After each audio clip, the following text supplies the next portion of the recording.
Hello everyone, welcome to From the Star Wars Library, where Star Wars is in print, the Force is with the readers, and a continuity time bomb begins ticking in this episode.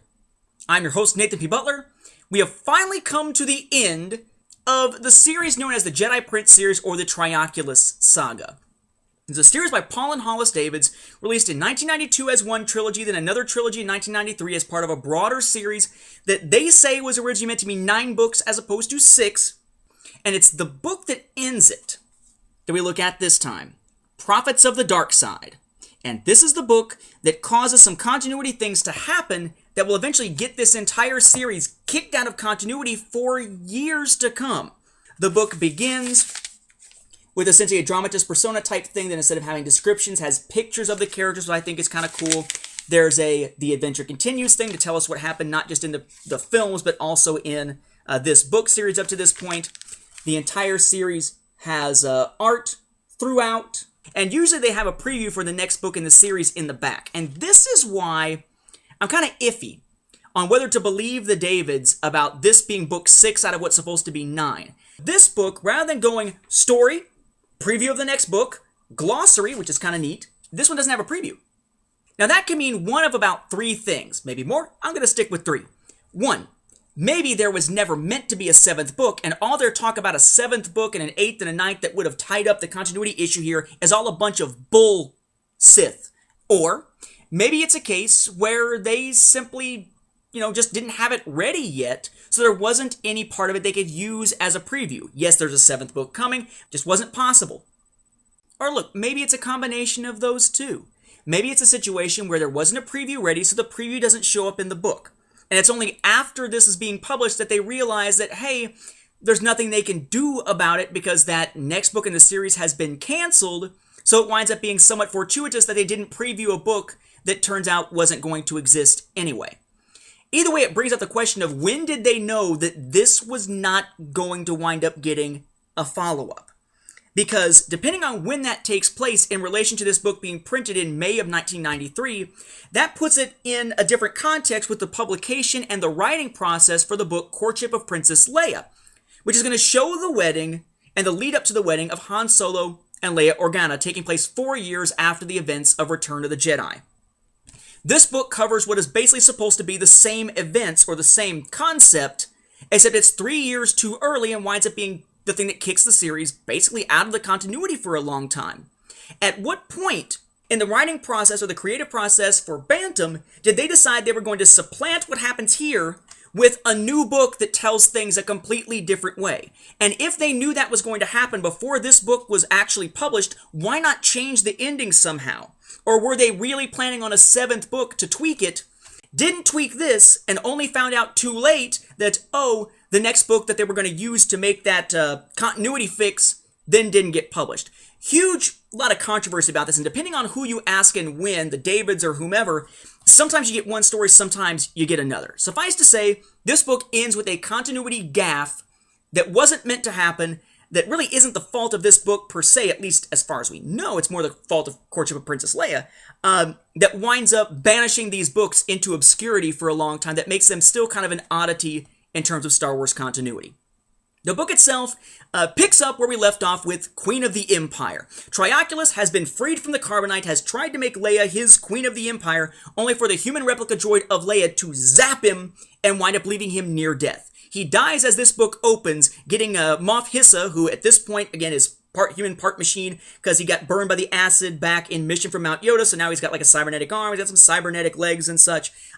Get Hissa to swear revenge on Trioculus' behalf against Leia.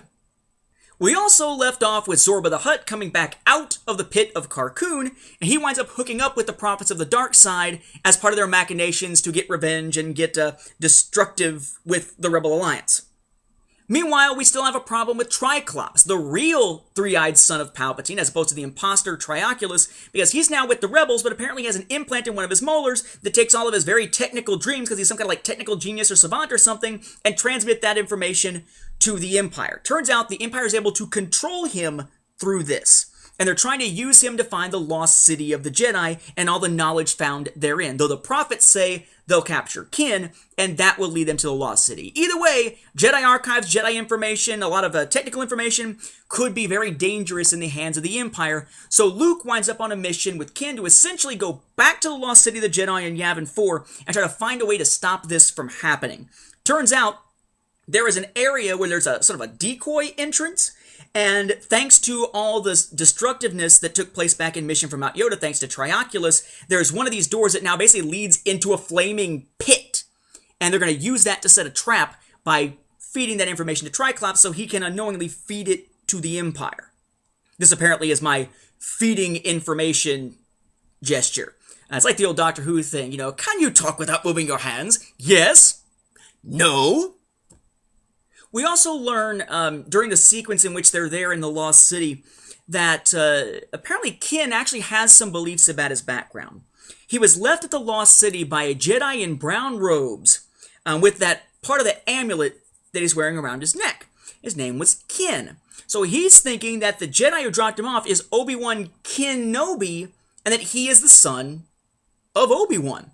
Although, even not very astute adult readers, and some astute children who might read this will probably remember the thing about the amulet and such, and the Kindalina name showing up when we were first introduced to Triclops to suggest, that's probably not the case. Unless he's got two daddies. So they learn that there is this mushroom on the planet of Arzid that could free Triclops from his mind control. So our heroes go there to try to get it.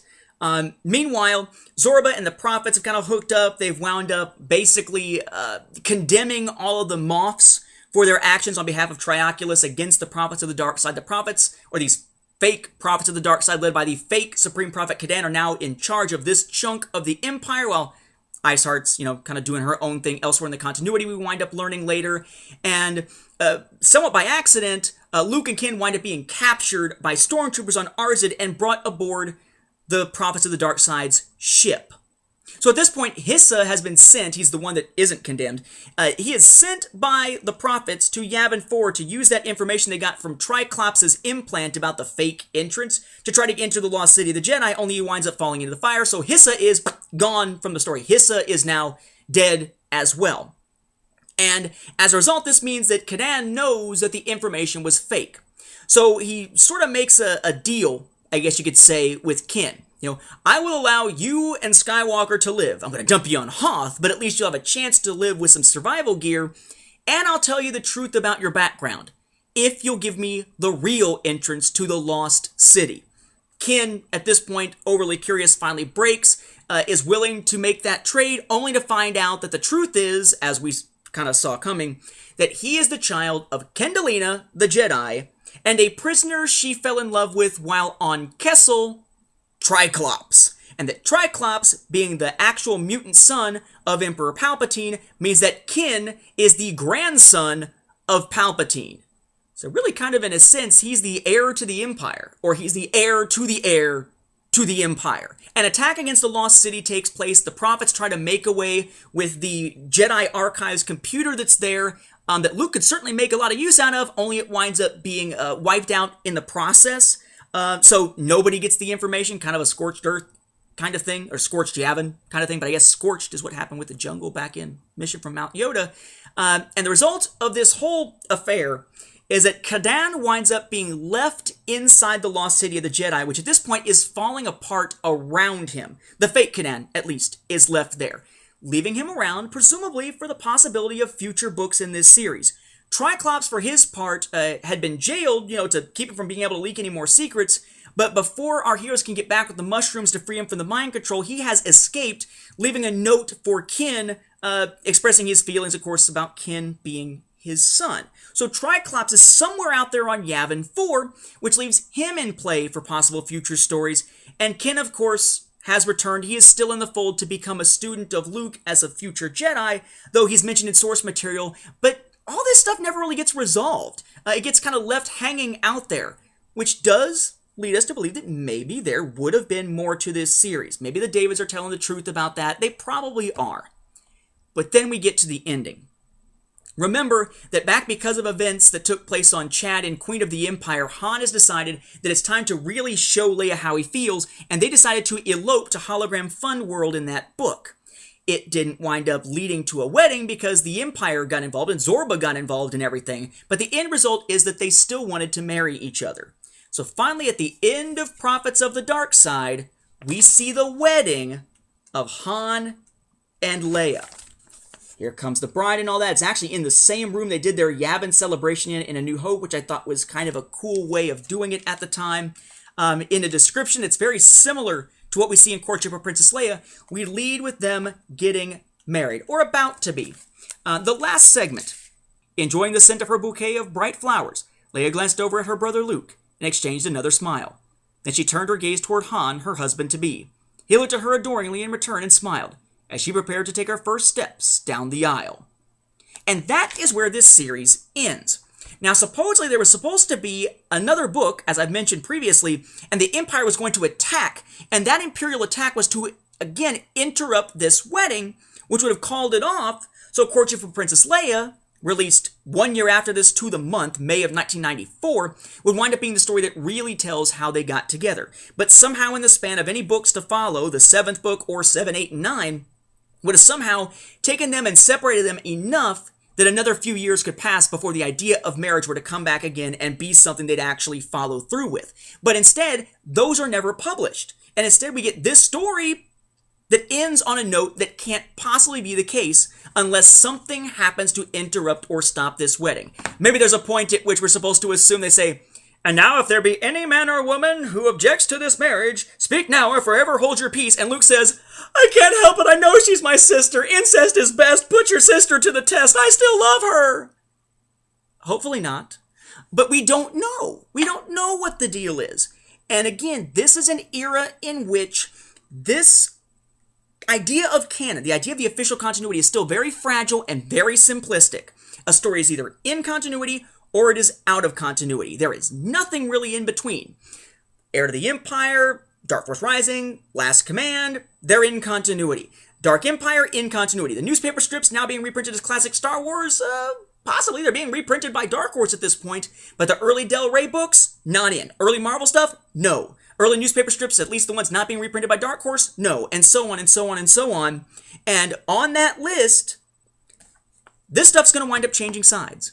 It's canon, it's in continuity. Back before any designations were made, for Courtship of Princess Leia turns it all on its head, but as soon as that happens in 94, the ending of this book causes this entire stack of books to be gone. Tossed out the window. I would toss them, but I'm not going to damage them because they're first prints and they're already kind of beat up already. It's an example of how you have different authors trying to answer the same question. How do Leia and Han get married? And the fact they have contradictory answers at that time didn't lead to a retcon, it led to something being thrown out of continuity. These days, it leads to a retcon, but that is many, many years down the line once the Holocron Continuity Database can look at elements of stories, label them, designate them as G, later T, C, S, or N canon, and then just bring in the rest of the story. At best, for a long time, we will find that if any references are made to this series, it's to alternate universe style events that may be about similar characters in the real Star Wars universe, but don't necessarily mean the entire story is pulled over into that official continuity. That will take some time. So, the question here, is this story an essential read? If you're reading this series, yes, it is an essential read. If you are reading the broader Star Wars continuity, this story, not so much. Not a lot of stuff that's going to have a lot of impact later, especially since it's the one that gets it kicked out. So I would say no, this story is not an essential read.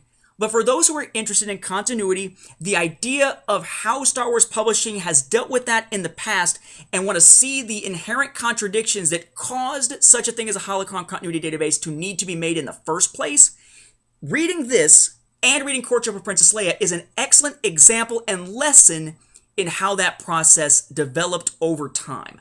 In that sense, that would make this book, and because to understand it you need the rest of the series, this series, something worthwhile to check out.